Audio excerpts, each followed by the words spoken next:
আসসালামু আলাইকুম প্রিয় দর্শক। অন্য মঞ্চের আলোচনায় আমাদের আজকের অতিথি। সুপ্রিয় দর্শক মণ্ডলী, আপনারা এই মুহূর্তে আমাকে যে যেখান থেকে দেখছেন এবং পরবর্তী যে যেখান থেকে দেখবেন, আপনাদের সকলকে জানাই আমি আমার আন্তরিক অভিনন্দন এবং কৃতজ্ঞতা প্রকাশ করি। আপনার ব্যানার এবং হেডলাইন দেখে হয়তো অনেকে চিন্তা করছেন আব্দুর রহমান বিশ্বাস থেকে চুপ্পু কেন লিখলাম আমি। আসলে আজকে জানেন, আজকে সংসদের প্রথম অধিবেশন ছিল। সেখানে মহামান্য রাষ্ট্রপতি জনাব চুপ্পু সাহেব বক্তৃতা দিয়েছেন। সেইটা নিয়ে এখন আওয়ামী লীগ সমর্থক, আওয়ামী লীগ যারা করেন, আওয়ামী লীগকে যারা ভালোবাসেন, সকলেই ব্যাপক সমালোচনা করতেছেন, অনেক কিছুই বলার চেষ্টা করতেছেন। তো যারা বলছেন বা বলার চেষ্টা করতেছেন, তাদের সাথে আমি 1000% এক। এটা শুধু এই জন্যই নয় যে আমি আওয়ামী লীগ করি তাই না, এটা কারণ আছে। আপনার নিশ্চয় মনে আছে, যারা ছোট ভাই তারা মনে নাও থাকতে পারে, তবে আমার মুরব্বী যারা আছেন, সিনিয়র ভাই যারা আছেন, বা আমাদের সমসাময়িক যারা আছেন, তাদের সকলেরই পরিষ্কার মনে থাকার কথা। আমরা 91 সালের আগ পর্যন্ত আমাদের দেশের সংসদীয় গণতান্ত্রিক ব্যবস্থা ছিল, যাই ছিল রাষ্ট্রপতি শাসিত সরকার। সুতরাং ওখানে যেমন এরশাদের পর এরশাদ, জিয়ার পরে জিয়া, ওই মির্জাফরের মির্জাফর আসছে, সুতরাং সেইখানে আপনার রাষ্ট্রপতির ভাষণ নিয়ে কোনো দ্বিধাদ্বন্দ্বই ছিল না, কিছু না।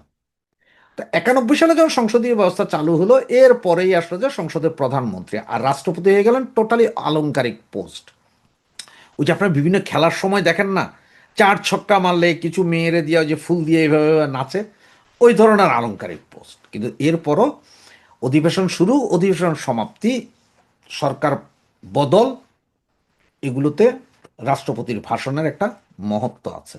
বা সেই হিসেবে 91 সালে যখন আব্দুর রহমান বিশ্বাসকে বিএনপি মনোনয়ন দিলেন, যদিও তিনি একজন রাজাকার ছিলেন বা বিএনপি ঘরানার লোক ছিলেন, সেটা হচ্ছে বিএনপির ব্যাপার। বিএনপি ওনাকে আনলেন, নমিনেশন দিলেন, উনি রাষ্ট্রপতি হলেন।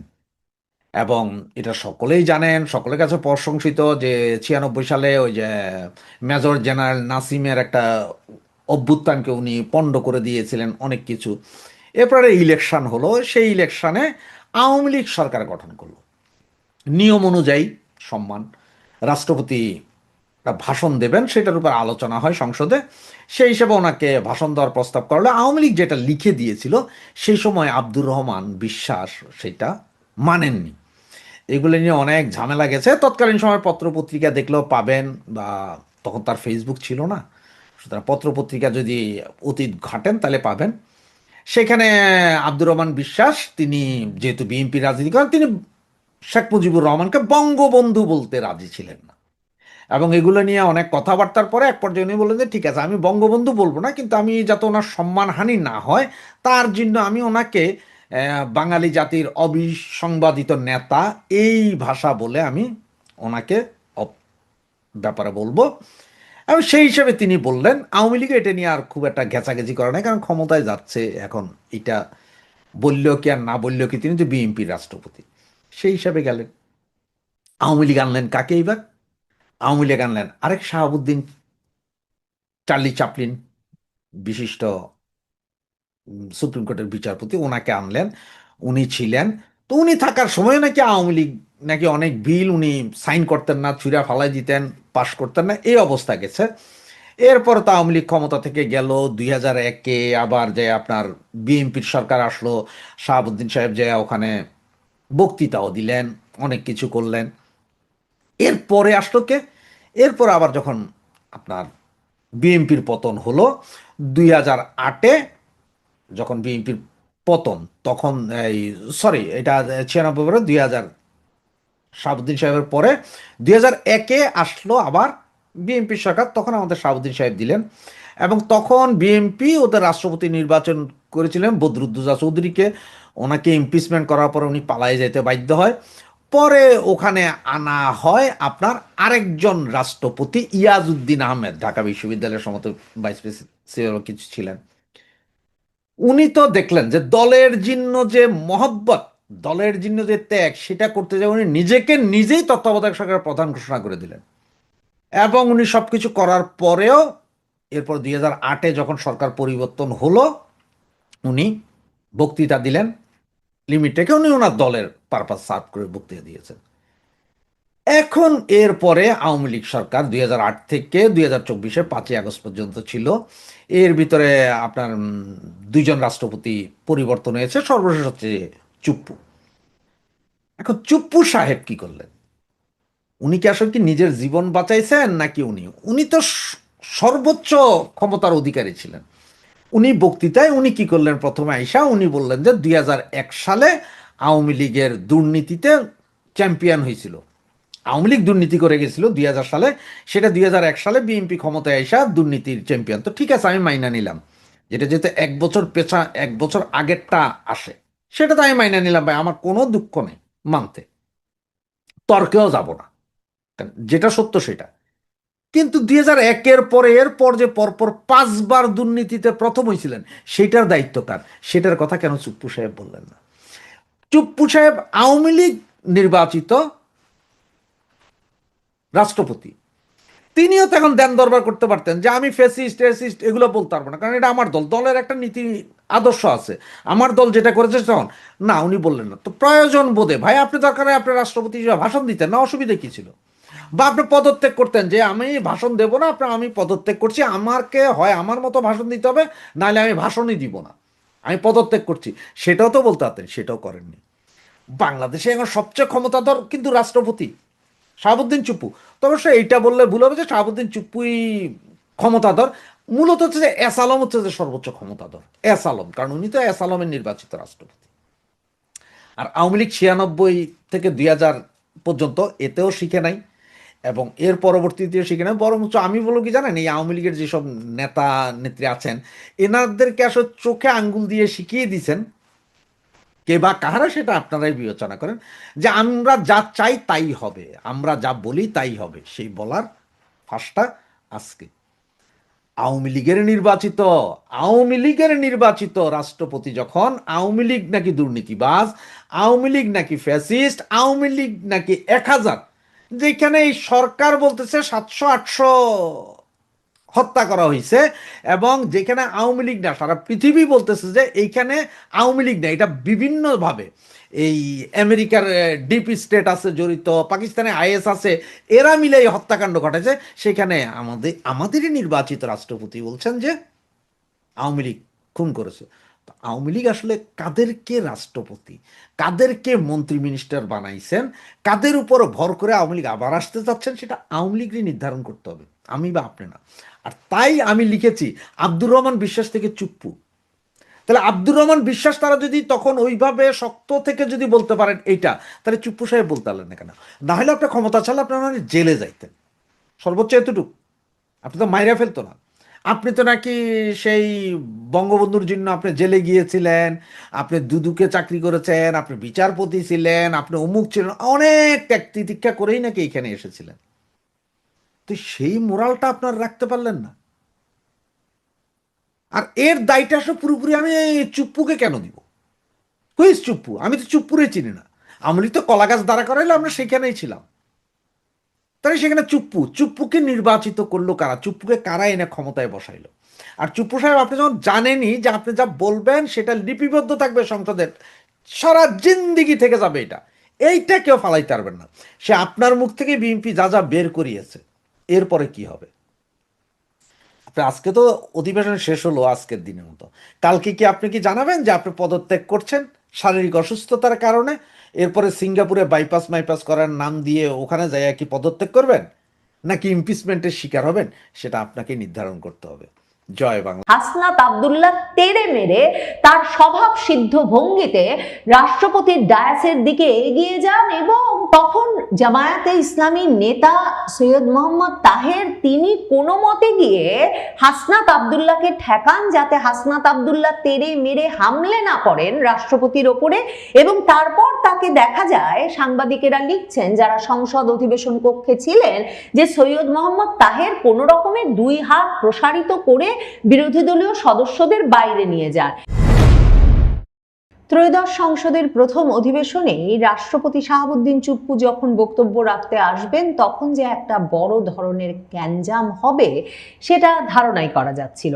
এই রাষ্ট্রপতিকে অভিশংসন করে সরিয়ে দিয়ে গ্রেফতার করতে হবে, এই দাবি আগেই করে রেখেছিল জাতীয় নাগরিক পার্টির তরফ থেকে তরুণ নেতারা। জাতীয় নাগরিক পার্টির নেতা নাহিদ ইসলাম গত কয়েক সপ্তাহ ধরেই বারবার বক্তব্য দিয়ে এই দাবি জানিয়ে আসছেন যে এই রাষ্ট্রপতিকে তো সরাতে হবে, এই রাষ্ট্রপতিকে অভিশংসন করতে হবে এবং গ্রেফতার করে বিচারের আওতায় আনতে হবে।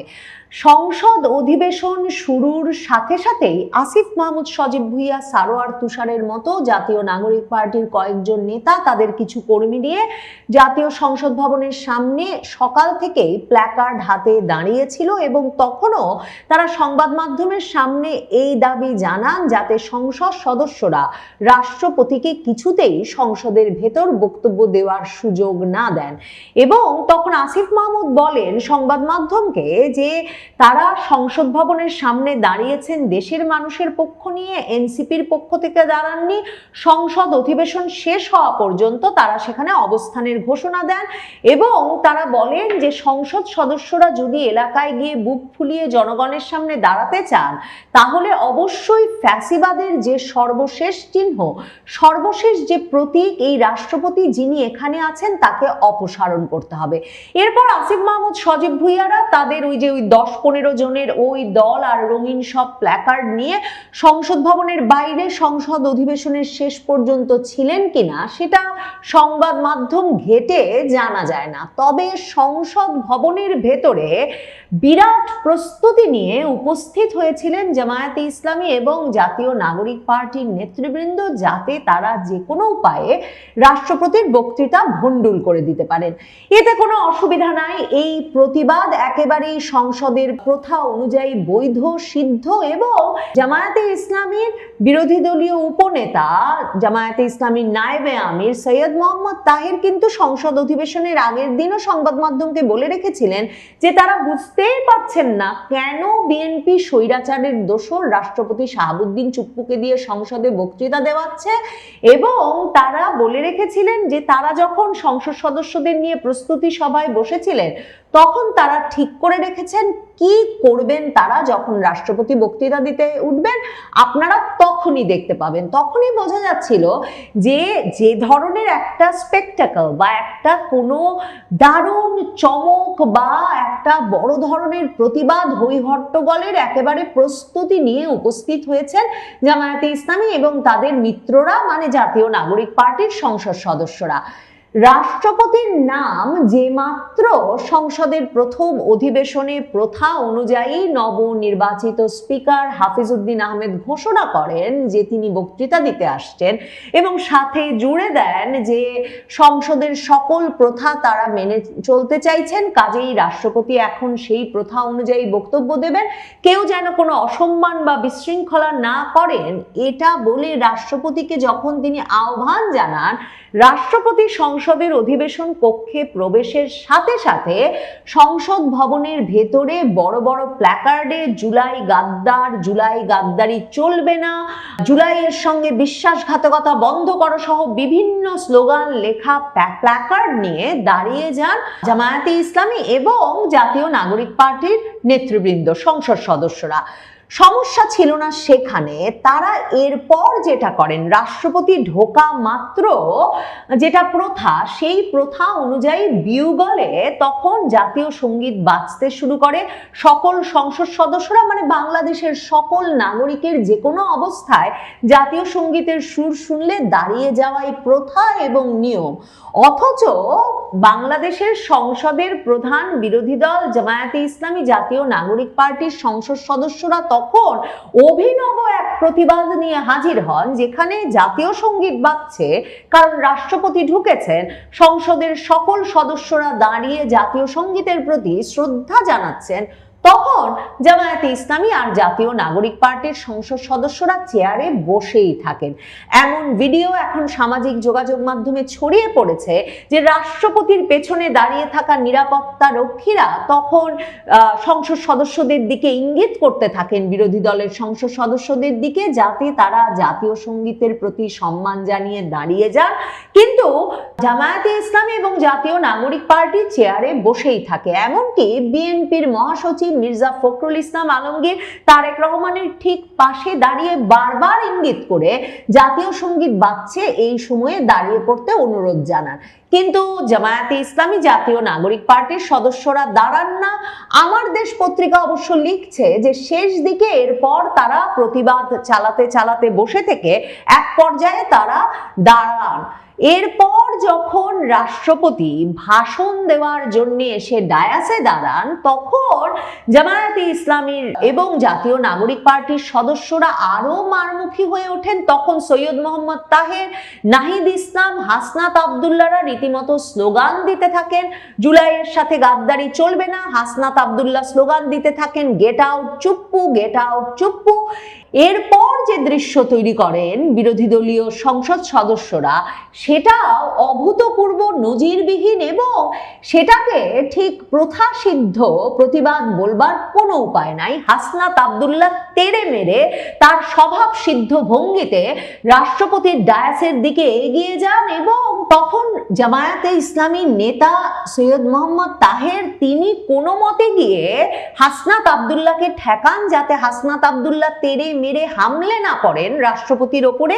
এবং তারপর তাকে দেখা যায়, সাংবাদিকেরা লিখছেন যারা সংসদ অধিবেশন কক্ষে ছিলেন, যে সৈয়দ মোহাম্মদ তাহের কোনো রকমের দুই হাত প্রসারিত করে বিরোধী দলীয় সদস্যদের বাইরে নিয়ে যান। এর আগে জাতীয় সঙ্গীত শেষ হওয়ার পর থেকে এই স্লোগান চলতে থাকে সংসদ অধিবেশন কক্ষে যে ফ্যাসিবাদ গণতন্ত্র একসাথে চলবে না, ফ্যাসিবাদের দোসরেরা হুঁশিয়ার, সাবধান। তারা টেবিল চাপড়ে চিৎকার করে অধিবেশন কক্ষে উত্তেজনাকর পরিস্থিতির সৃষ্টি করেন। এই হট্টগোলের মধ্যে বেশিরভাগ বিএনপির সংসদ সদস্যরা চুপচাপ ছিলেন, তবে কয়েকজন এমপি মাইক ছাড়াই বলতে থাকেন যে আপনারা কাজটা ঠিক করছেন না, রাষ্ট্রপতি অর্ধেক মানছেন আর অর্ধেক মানছেন না। এটা একটা অদ্ভুত কথা বটে, কারণ এই যে জাতীয় নাগরিক পার্টি জামায়াতে ইসলামী জুলাই সনদের পূর্ণাঙ্গ বাস্তবায়ন চায়, সেই জুলাই সনদ বাস্তবায়ন আদেশে কিন্তু আবার রাষ্ট্রপতি শাহাবুদ্দিন চুপ্পুই সই করেছেন, এবং তার সই হয়ে যাওয়ার পরে কিন্তু এই যে সংসদ সদস্য হিসেবে শপথ গ্রহণের আগের দিন গিয়ে জাতীয় নাগরিক পার্টি সেখানে সই করে এসেছে।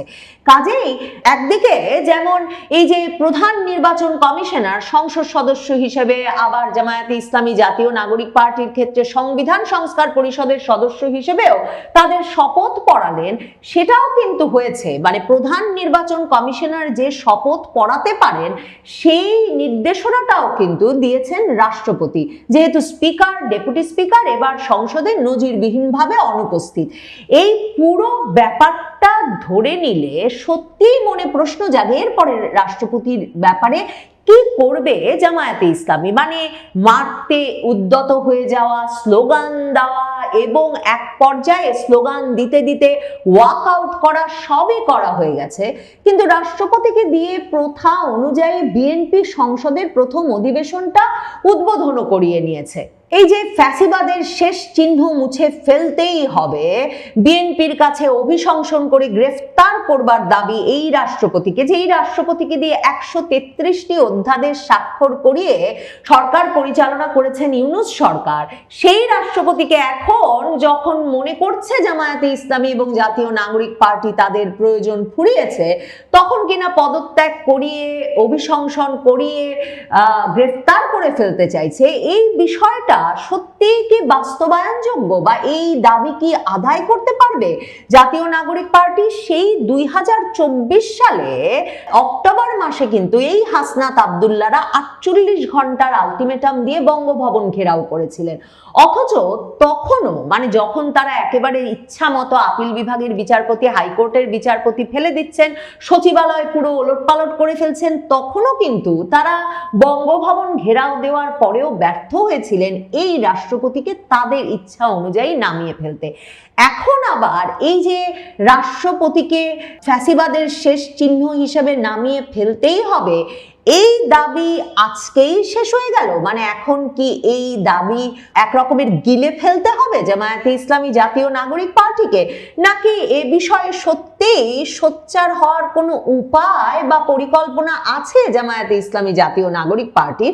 সেটা দেখবার জন্য অপেক্ষা করতে হবে। তবে জামায়াতে ইসলামীর আমির ডক্টর শফিকুর রহমান বলেছেন যে তারা ওয়াকআউট করেছিলেন কারণ রাষ্ট্রপতি খুনির সহযোগী, তার বক্তব্য তারা শুনতে পারেন না। জামায়াতের আমির বলেছেন যে রাষ্ট্রপতি মোহাম্মদ শাহাবুদ্দিনও তো অপরাধী, তিনি সকল খুনের সহযোগী ছিলেন, একটা খুনের বিষয়েও ব্যবস্থা নেন নাই, অভিভাবক হিসেবেও তিনি ব্যবস্থা নেন নাই, তার বক্তব্য আমরা এই মহান সংসদে শুনতে পারি না। এবং তিনি বলেছেন রাষ্ট্রপতি সংস্কার পরিষদের যে সভা ডাকেননি, এর মাধ্যমেও তিনি 70% জনগণকে অপমান করেছেন। এবং তিনি বলেছেন যে সংসদে আমরা কোনো অন্যায় বরদাস্ত করব না, সংসদ কারো একার নয়, আমরা জনগণের পক্ষে কথা বলতে এসেছি।